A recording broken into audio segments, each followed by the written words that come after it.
Hey guys, Mike McCormick here, Advanced Criminology. I'm down at the murder site of Detective Sean Suiter today on Friday. I'm down here because of the controversy recently of the news that came out that the IRB has now concluded that the detective was committed suicide. One of the other reasons I'm down here is because a lot of folks are commenting online.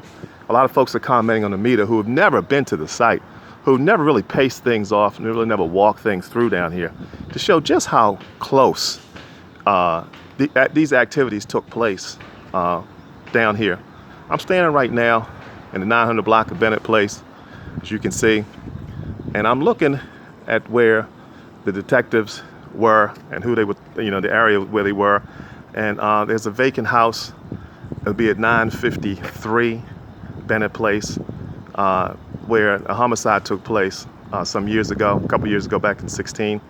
And then I'm coming up just right about right here, as you can see, where the detective would have gone in this little cubbyhole area right here, which again, I paced this thing off probably, it's approximately 20 feet, right here where I'm standing at, see my foot, guys, 20 feet from here to where the officer was found.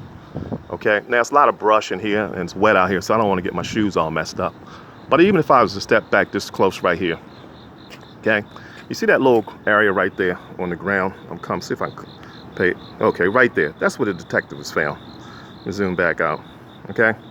Just from there to this sidewalk is 20 feet, all right? His partner is right here on the other side of this tree right here.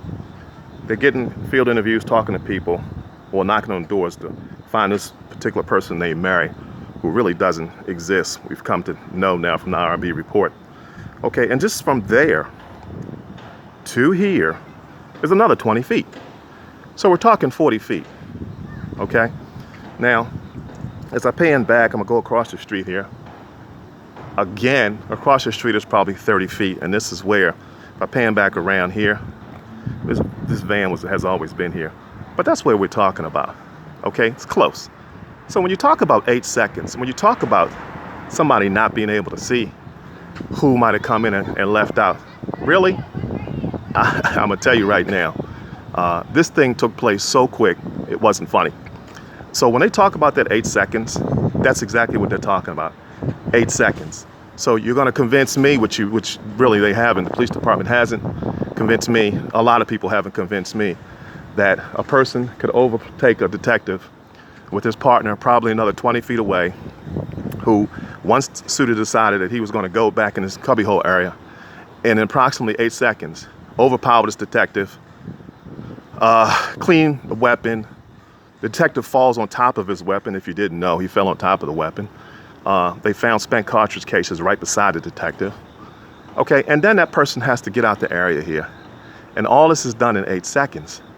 I find it hard to believe. Just the fact that you can take a detective and overpower him in 8 seconds is unbelievable without a struggle. So let's just get to that part. So I'm gonna cut it short here, but I just wanted to come down here again, just for you guys, not for my sake. I've been down here several times. And what's happening in the media is that everybody's talking about this site, but nobody's coming down here to actually walk it off. This is why I invited people on my channel, the people who are watch me every day, who subscribe to my channel, people who make comments about what they think happened in this particular case. Trust me, I invite all of you to come down to the site, and we'll do a walkthrough, and you'll see what I'm talking about in terms of an 8 second time frame. I'm gonna keep it short. I got some other things to comment on in reference to Commissioner Davis's statement yesterday, where he's kind of basically shifting the blame from anything of his involvement in statements he made shortly after the shooting of the detective to now shifting it to the IRB. I want to thank you guys for your time and attention to this particular case, and keep following the videos. I'll do the best I can to get more information to you. This scene right now doesn't even look like it did last year with all this overgrowth. I have pictures you can compare from last year till now. So with that, I'll talk to you guys later.